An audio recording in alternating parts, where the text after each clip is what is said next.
Hey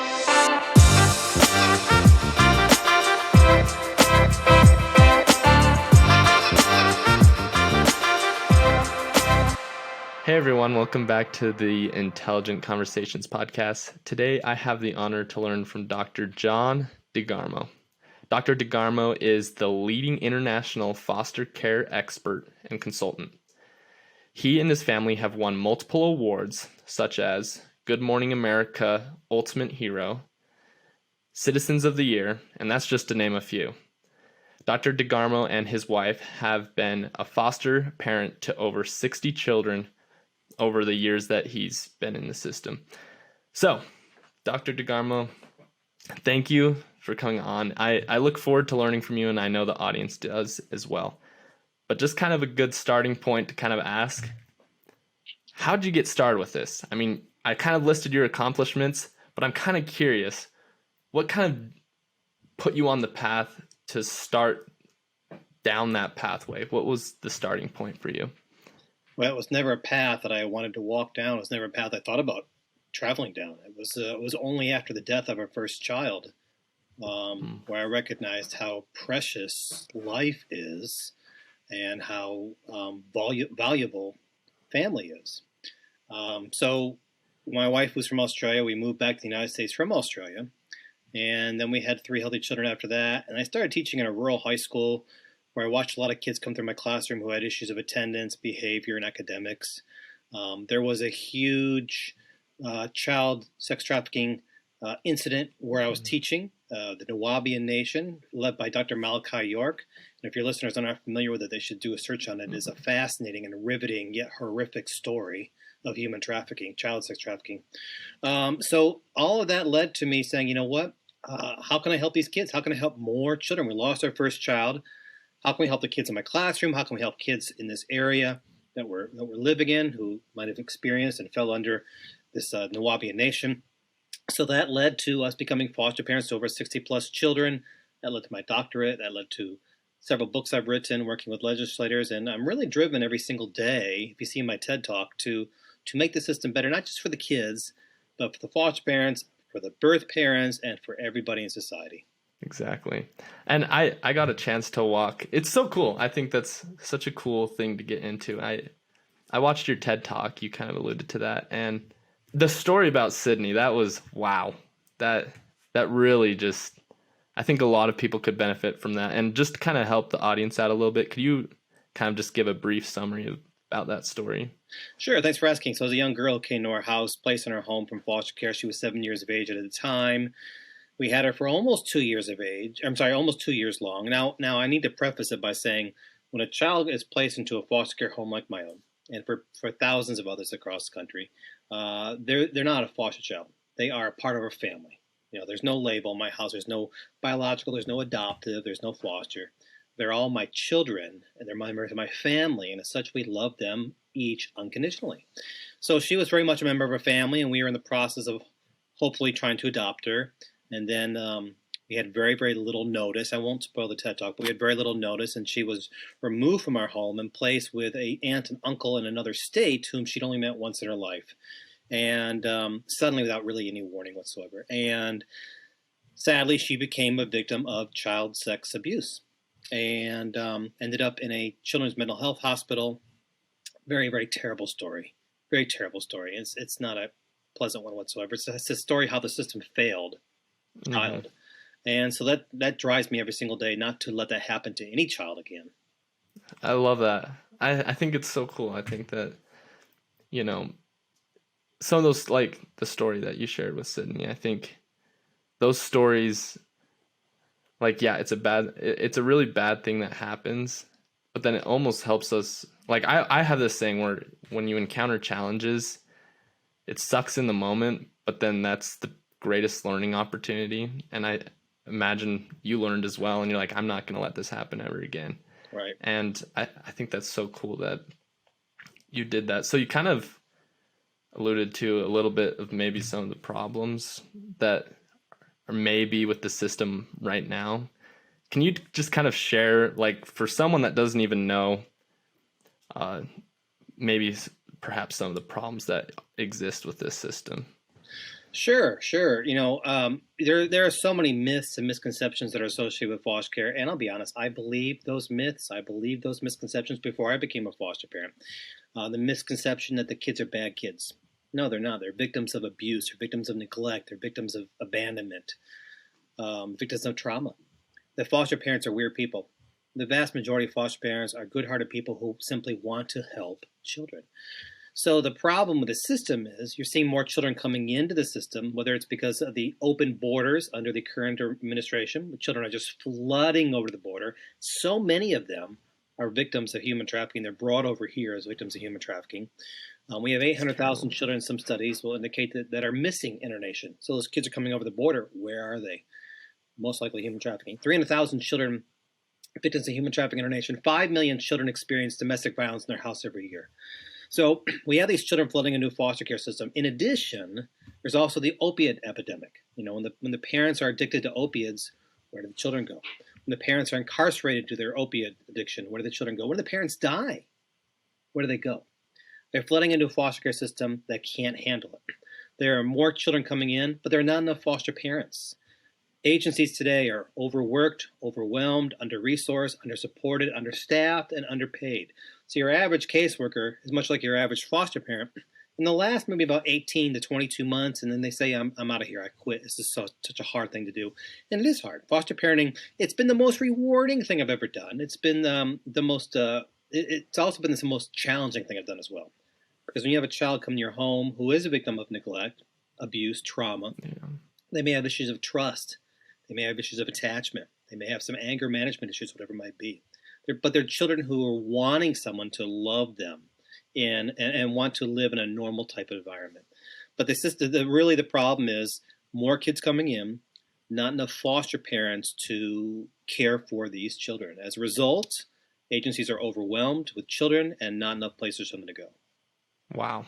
Yeah, that's a massive problem. So kind of naturally to ask this, it's how do we then increase the number of foster parents? So I see this coming out as two ways. How do we either increase the number of foster parents, or how do we decrease the amount of kids going into the system in the first place? It's kind of the two questions there. Again, when you have 5 million children who witness or experience domestic violence in their house every year, that number needs to be decreased. Let's step back a few years ago.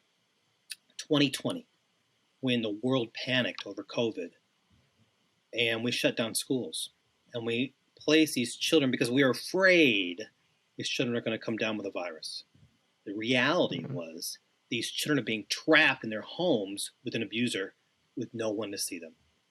For so many children, for millions of children in our nation, those 5 million children who experience domestic violence inside their house by somebody who is a parental figure, these children are no longer going to an environment that's going to be safe. School is their safe spot. School is a place where they're not going to be hurt, raped. They're going to get 2 meals a day. They're going to be protected. They're going to see a teacher who's a mandated reporter who can lay eyes upon them and see evidence of some type of abuse and report it. That did not happen in 2020. So we locked these children home with their abuser, and so many of them were further abused or even died. So we have to start in the home to be sure to get those families that type of support system and help that they need so they don't abuse their children. But in regards to foster parenting, we need to have a lower ratio between caseworkers and foster parents. So the caseworkers have more time instead of all the paperwork they have to do, all the court appearances, visitation, whatever it might be, have less of that so they can provide more support to foster parents. We did a study at the Foster Care Institute where we surveyed about 5,000 foster parents and asked them, hey, why are you quitting after about 18 months? By far, the response was, we don't have enough support. We don't feel we get the support when a child leaves our house and we're grieving, we're heartbroken, when we are burned out, when we're stressed, when we're suffering something known as compassion fatigue or known as secondary traumatic stress. So we need to lower that ratio between caseworkers and foster parents to give them the help they need. When a child does go back home, which is known as reunification, and about 50% of kids in foster care do go back home, we need to make sure those families get the wraparound support services they need so they can continue to care for that child. The reality is, when a child goes back home, the support services by child welfare usually end. They usually end so they can move on to another family. sadly, 20 to 30% of those kids who go back home come back into care because their families weren't ready yet. Or maybe they sink back into their addictions, or maybe the stress of caring for the child is too much, or maybe abuse happens again. And the children come back into care far more traumatized, filled with far more anxiety, and need much more help. So, if we can give those families wraparound services when the children go back, if we can provide wraparound services before they go into foster care, and if we can lower the ratio of caseworkers or foster parents, we're going to make a start. In addition, the government can't handle it by itself. So I'm seeing many churches and faith-based organizations around the nation recognize, hey, we don't have to go outside the country to find a mission field when the mission field is in our community, when the mission field is in our nation. When we have 5 million kids experiencing domestic violence in their house, when we have 300,000 children victims of human trafficking, when we have roughly 465,000 children in the foster care system, that means it's in every single community, in every single neighborhood in our nation. So faith-based organizations are starting to recognize, hey, we can play a part in this as well. We can help these kids. We can help the foster parents. We can help the birth parents in a number of ways. So there's a few suggestions that we can make the system a better one. Yeah, I like those suggestions, especially I think with how you noted church. I think that's a very viable option because usually there's people donating into that, and then they can even specify saying, hey, do you think you could maybe set aside this money for this or something like that, or even charities. I think that will go a long way to do that. And they can provide school supplies to the kids when they're in the care. They can provide hygiene items when they go into care. They can provide clothing. They can help the foster parents with meals. They can help the foster parents during holidays with Christmas gifts and things like that. They can be mentors and tutors. There's many ways churches can be involved without necessarily being a foster parent themselves. I agree. Yeah, that's a great point there. I think I love how you talked about the support system that's needed, because I'm assuming, I don't know much, correct me if I'm wrong, but I'm assuming you were raised with a great support system. And then I as well have a great support system. Like, even if I had, let's say, parents that were just not that great, I would have aunts, uncles, grandparents that are great people as well. Most like what you're talking about, some of those kids just don't have access to that, and eventually the cycle repeats too. So then they end up having a kid, and it's just they never get out of that cycle, and it's kind of heartbreaking. And it does. Yeah. The cycle does repeat itself. For so many kids, it's generational. It goes from one generation to the next. Parents were abused. They abuse your children because they don't have any help. They don't have support. They weren't taught early. They didn't get the therapy or counseling services that they needed when they were getting hurt. Yeah, to be sure, that's what happens, right? Yeah, and it's terrible. And I mean, I love the what you're doing and stuff. So I think, how do you have time then to do that? Because it's like you said, it's hard work, it's challenging, and I think some people, they already have enough with their kids as it is, and they're like, man, how do I actually step into this role and provide someone that may be, is having some trouble and have problems that I don't even know what the heck how to solve it. Foster parenting is a unique lifestyle. You got a child in your house 24 hours a day, 7 days a week, who's experienced trauma, who has issues of trust, who has issues of attachment, might have sleep anxieties, eating disorders, anger management disorders, has been abandoned, whatever it might be, raped horrifically, whatever it might be. It's a unique lifestyle, and foster parents make sacrifices of their time. These children, my wife and I, 2 full-time jobs. We've had as many as 11 kids in the house at the same time. It's really, for us, it's just a decision. We're going to help these children. Is it sacrificing some things? Mm-hmm. Sure. But, we're here to help kids. But at the same time, not everybody can be a foster parent. I understand that. Not everybody can be a foster parent. It is challenging. It's rewarding. But everybody can help in some way. But to answer your question, how do you make the time? Well, it's a priority for us. And for so many people, that's their priority, is to help children in crisis. Because if we won't, then who will? These are goods and services. I talk to legislators all the time, and I'm telling them, I was talking to a legislator the other day in Georgia. They're spending a great deal of discussion and money talking about blowing leaves off the side of the Capitol. And I said, you know what? What's the real issue here? Is it blowing leaves off the Capitol or a child who is being abused at this very moment? So it's priorities. Exactly. And yeah, I like that comparison you made. Sometimes we get so caught up in the some of the random things that, yeah, we probably do need to take care of that, but like, how about we actually try and solve some of the like more complex problems that face society? And if we don't do that, then like we kind of talked about earlier, the cycle's just going to keep repeating and nothing's going to change. So kind of on that, what kind of work then are you doing in the legislative, like what type are you like I'm kind of curious how that would work. I don't know much about like the system in general, just to kind of put that out there, but like what are you kind of doing to, I guess, improve it and that type of thing? Well, I'm doing a number of things. I'm working on my 12th book right now. This one is with Jen Lilly. She's a celebrity actress. She used to be in Hallmark movies. She's with GAC now. She's also a foster parent herself, an adoptive parent. We've been to Washington, D.C. advocating, working on a book right now. I travel the nation and globe working with child welfare agencies, training staff, training social workers, training foster parents, providing resources, a lot of writing. When it comes to legislators, I feel that awareness equals advocacy. When they become aware of what the reality of these things, which was the focus of my TED Talk. I wanted to bring awareness. I wanted to show what it's like for these children. I want to show what it's like for foster parents, so people have their hearts opened up and recognize, oh my gosh, I didn't know this is happening where I live. How can I help? So awareness equals advocacy. So when I'm working with legislators, first of all, I'm trying to bring awareness so they can become better advocates. We're working to reform the system a number of ways. How to get more foster parents, how to increase retention so they don't quit, how to help the reunification process so then they do go home, they have that support services in place. Those are a few things we're doing here. I think it's really cool what you're doing, and to your point, if no one does it, then who will? And we need people like you. So I guess kind of for maybe some of the people that they're just like, you know what, like I want to help, but it's just I can't. Like there's just no way. Maybe they have other things that's just in the way. They just can't do it.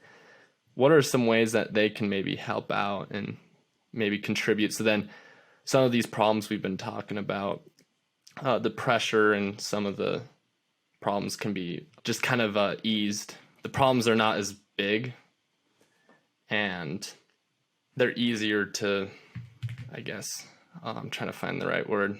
Sorry. What can the everyday person do to kind of help contribute so then the problem's not as big as it is today?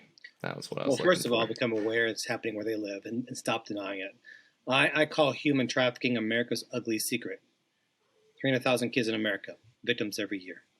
It's tremendous moneymaker, if you will. It's a business. Human trafficking is very much a business. And again, more kids coming over the border.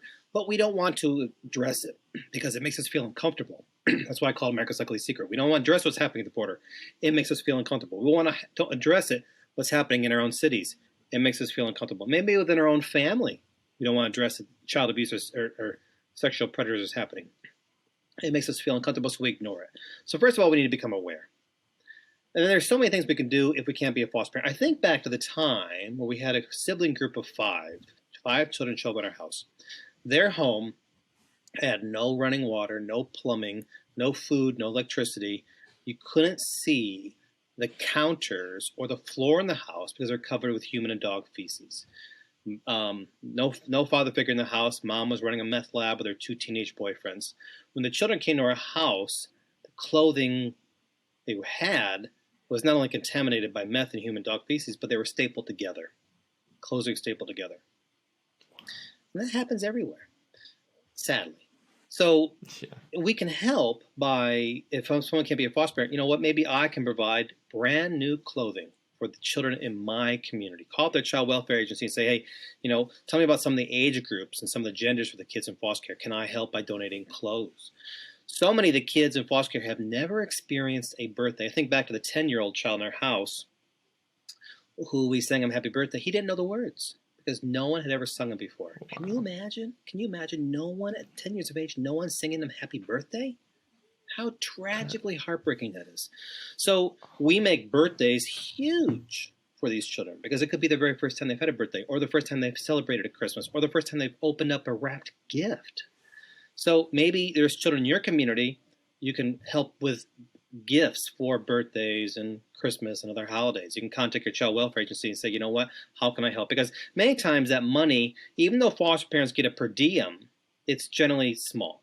So for most foster parents, we're digging out of our own wallets and we are, using our own money to buy these kids the gifts that they deserve. And that's fine. I have no problem doing that. I don't expect a reimbursement on that because this is my family member, right? So maybe we can provide gifts on Christmas and birthdays. When it comes to school, children in foster care are generally 18 months behind academically. As they go from home to home to home and school to school to school, they fall further and further behind, and they struggle with reading and math skills. So we could provide backpacks filled with school supplies for these kids, or maybe backpacks filled with hygiene items, because so many times when they come to our house, they just might have their clothes in their back and nothing else. So when a child arrives in my house at 10:30 at night and they've got nothing, I had to run out to the local 24-hour store an hour from my house and buy that toothpaste, toothbrush, comb, shampoo, deodorant, clothes, whatever it might be, hair moisturizer, things like that. So maybe we can provide hygiene items.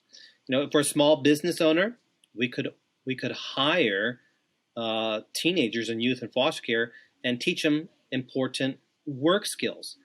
Those kids who age out of foster care or transition out of the system, statistics are very grim.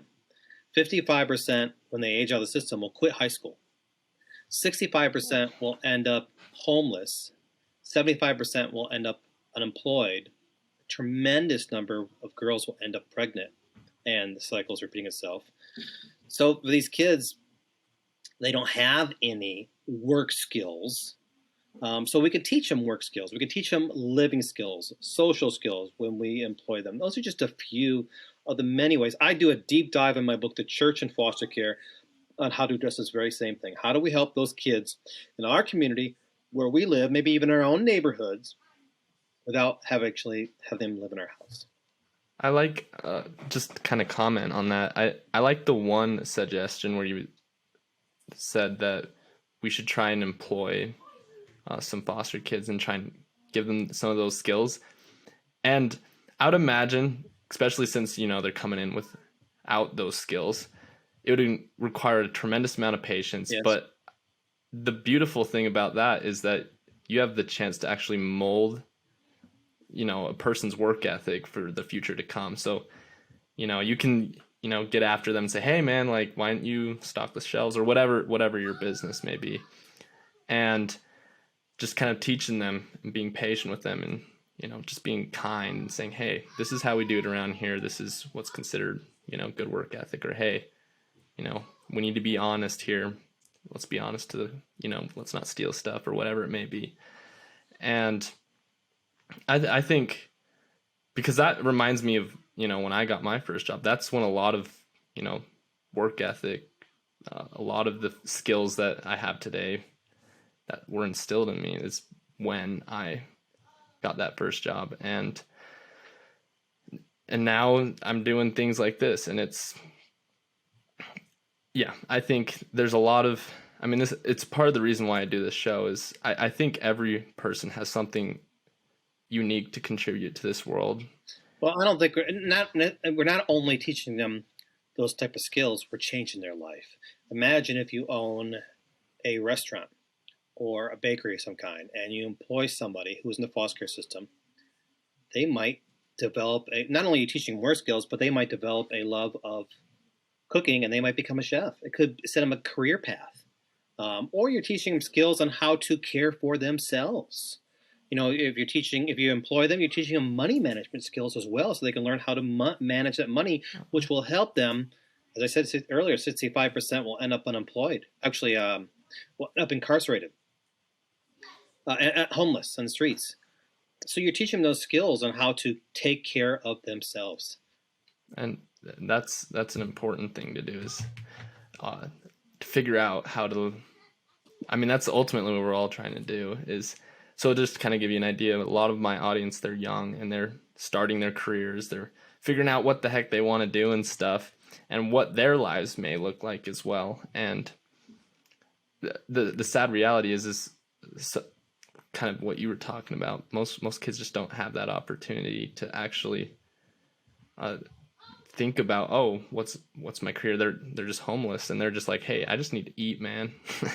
And it reminds me of someone within my family was telling me, they're like, yeah, when you're hungry, most other things don't matter.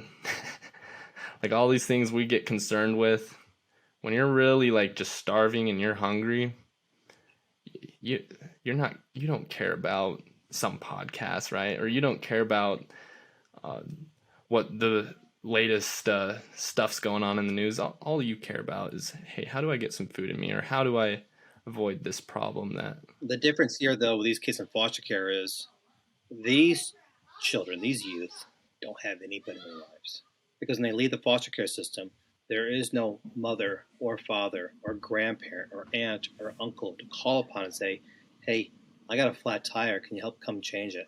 I need a ride to a job interview. I'm sick. Can you bring me some chicken noodle soup? There's no one there for them. There's no support system for these teenagers when they leave the system. 6% will go to college. 2% will graduate with a 4-year degree. I think that's a pretty strong statistic right there. I think it tells you these kids don't have a support system of any kind.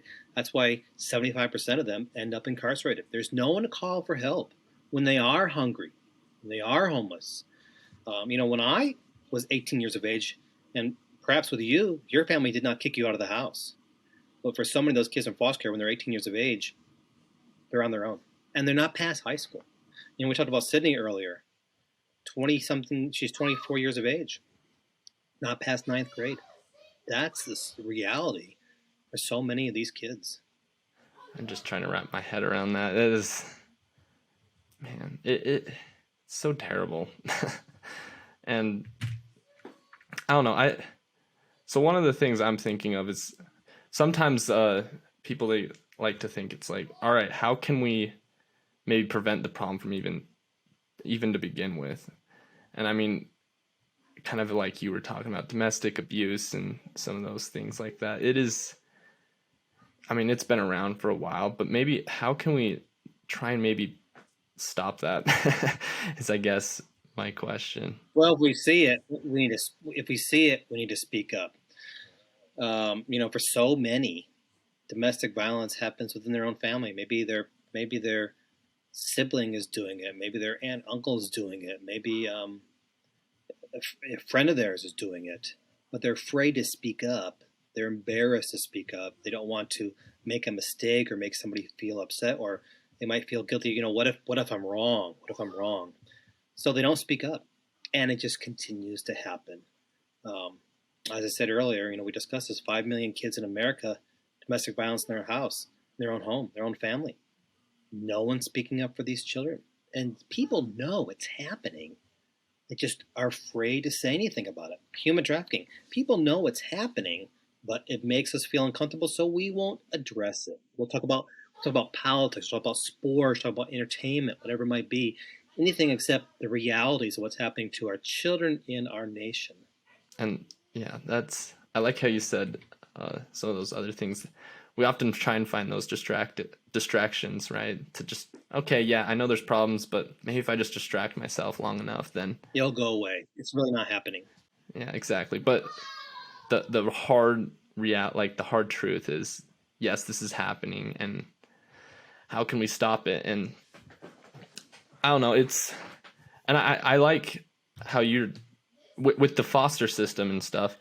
I think that's an opportunity to actually break the cycle, right? We have a chance to, these problems are happening now, but hey, these kids are eventually, like, as sad as it sounds, they're going to become as they're older, they're going to become potentially the abusers, and then, and the system repeats, and it's just really tough to hear that. And so with the foster care system, that's something where we can actually have that. It's a chance, right? It's a chance for us to actually try and break the cycle. And I think not enough people realize that that's the opportunity here, is we have a chance to actually break the cycle for a lot of people. We have a chance to break the cycle. We have a chance to help a child heal. We have a chance to have a child trust, help a child succeed, help a child learn how to accept love. And at the same time, we have an opportunity to really enrich our own lives. Let me tell you, when I watch a child learn how to smile for the very first time, or a 4-year-old child learn how to laugh for the very first time, it's life-changing for me. Oh my goodness. I can't even imagine, like, not even knowing how to smile or laugh. Because of all the abuse. They've experienced horrific abuse, that unimaginable abuse that we won't address in our society. Again, it makes us feel uncomfortable, so we won't talk about it. Let's talk about the latest entertainment on Twitter, whatever it might be, in social media. I think back to a time, a few Christmases ago, we had over 20 people in our house, 20 kids come to our house who were part of our family. That's an incredible reward for me and my family. And then talk about my own children. I have 6 children of my own. I've adopted 3. I don't know if any of them will ever be a foster parent, but I also firmly believe that every one of them is going to lead a life of serving others and helping others in some way, because they have lived and seen firsthand what abuse looks like, and they've learned to love their foster siblings, if you will. They're quick to stand up for bullying. They're quick to point out injustice to children. They're quick to stand up for their fellow peers who's being, hurt in some fashion. And that's because they've had that experience of love to live with them. It's wonderful for me to watch when that child is placed into our home. My own kids quickly go over there, take them by the hand, and start playing.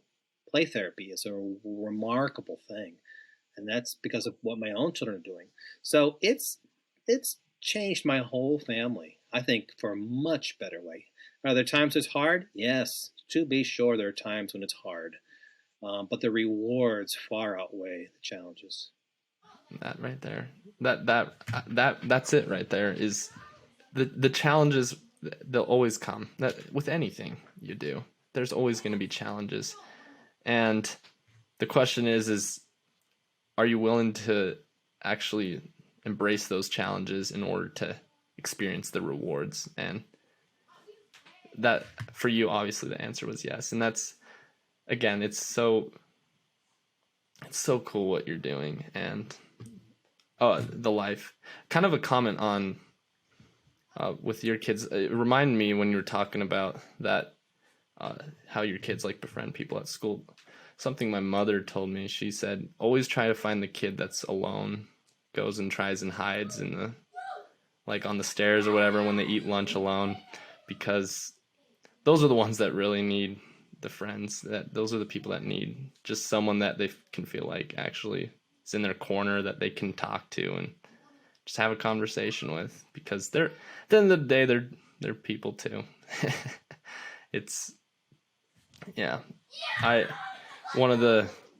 One of these things I've kind of developed as well is, at the end of the day, it doesn't matter if you're the richest guy in the world, poorest, or whatever. At the end of the day, we're all just people. Like, we have the same destination. We're all going to die one day.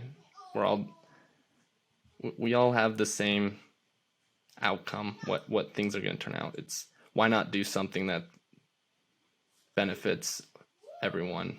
And we're all going through. Are you familiar with the starfish story? What? Are you familiar with the starfish story? So there's a man, it's a very famous story. A man and a father and son are walking along the beach one morning. The night before, there's a tremendous storm. Raging storm. Next morning, father and son are walking along the beach. The sun's just starting to come up. From one end of the beach to the other, it's littered with starfish. The waves crashing through the starfish on the beach. And as the sun is coming up, the starfish are starting to heat up and they're starting to die.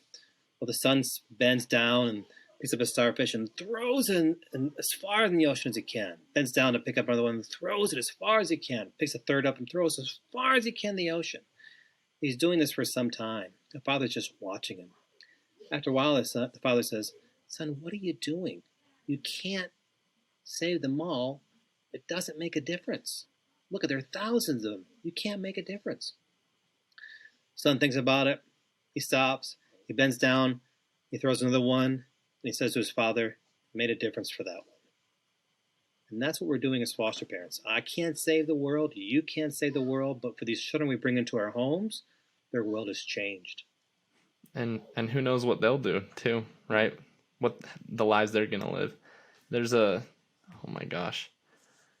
book that I haven't read it. Someone else was telling me about it, and they talked about how, so they were talking about the generations of, random acts that people did and how it impacted history. And the guy that was writing the book, he came up with some thing for, like, it helps food. You're able to produce it more of it, and it's not GMOs, not that stuff. He found a better way to produce wheat, and he was looking back at his history, and he's like, man, how did I come to be? How did I get to where I am today? He's like, who deserves the credit? And he's like, oh, my mom deserves the credit. And then he's like, well, who would my mom give the credit then to? And then he just kept going, and it ended up, there was this, it went all the way back to this story of a slave, and how at one point the person, this mother was carrying her child, and she just ran, and she just handed this family baby and says, I'm being chased, or whatever. And that child that grew up ended up being some guy that raised his father, and then was oh my gosh, I'm forgetting the name. George Washington Carver, I think, something like that. And it was just like, what the crap? And he just keeps telling stories like that where, yeah, you may not know, the actions that you're doing. You may not know what's going to happen, but you may be enabling this person to go out and change millions of lives. This person to go out and change, but you were responsible for changing that one life, and that made all the difference. And I think that's kind of what you were alluding to there, and it's important. Just live a life that's just be kind, and that, if I were to put it bluntly. So I'm gonna try and ask the intelligent question of the day. We already kind of talked about how people can take action, and how all that fun stuff. Maybe they're hearing us today and they're like, you know what? I'm just going to jump into this. I'm going to become a foster parent. How hard is it to actually become one? Because, like you said, there's some paperwork and some things that go behind that. Is it hard to become one? And if so, can we make it easier? You don't have to be rich. You don't have to be married. You don't have to You don't have to have a big house. You just have to have a desire to help children. People often ask me, what would you suggest to somebody who wants to be a foster parent? And I say the first thing you must do, is you need to talk to your partner or your spouse, because you both have to be on board. Both have to be on board, committed, because it's life-changing, and you both have to rely upon each other to do it. I couldn't do foster parenting without my wife. Couldn't do foster parenting without my own kids. And then when everybody's in agreement, then you call up your child welfare agency and you go through. You ask to join the classes. There's fingerprinting, there's background checks, that kind of thing. There's a number of classes you have to take because let's be honest, not everybody should be a foster parent. There are many people in our society who should not be a foster parent. That's why we have 5 million kids witnessing domestic violence where they live in their family. So you've got to go through the training courses and have that background check to be accepted as a foster parent, to get licensed as a foster parent. And then you just wait for that first phone call to change your life. There you go. And when you say license, do you have to renew that then? You do. It's a great question. So every state there's 50 different states. That means there's 50 different ways of doing foster care. It's not the same in every state. Every state has different requirements in regards to how many hours of training you need to have every single year to continue to keep your house open as a licensed foster care home. Gotcha. That's okay. Sweet. Thank you. That probably helps answer a question for some of the people that may be looking into this. So, Dr. DeGarmo, thank you for coming on today. I know I learned a lot. Like I said, I came in pretty blind to all this, and I learned a lot. And I know the audience did as well. So thank you for taking the time to come on today. I know you mentioned your books. I know you can be found on social media, website, all that fun stuff. What's the best way people can find you, reach out to you, find your books? Whatever. Sure. Go to if you go online searching for the Foster Care Institute, or Dr. John DeGarmo, foster care expert. I'll come up. You talk about the books. I have several books, but if someone's considering becoming foster parenting and want to know what it's really like, I would suggest my memoir, Fostering Love: One Foster Parent's Journey. I don't sugarcoat it. I talk about what it's really like having these children in your home. The joys, the challenges, the triumphs, the failures, the heartbreak, the life-changing moments. I think that's a real good insight into what's being a foster parent. If you're a person of faith, the book Faith in Foster Care is one as well. But a quick search online, the Foster Care Institute or Dr. John DeGarmo, foster care expert. Awesome.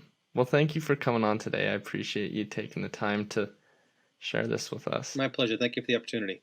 All right, everyone, as you can tell, that is Dr. John DeGarmo. He's a very intelligent person, has great things to share.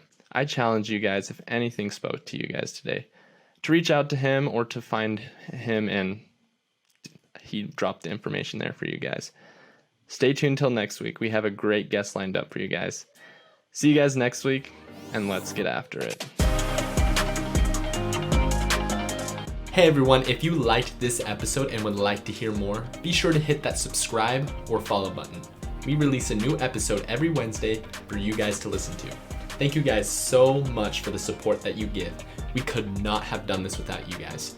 If you would like to be a potential guest on the show, check out intelligentconvos.com and fill out the form there. Thank you guys again, and let's get after it.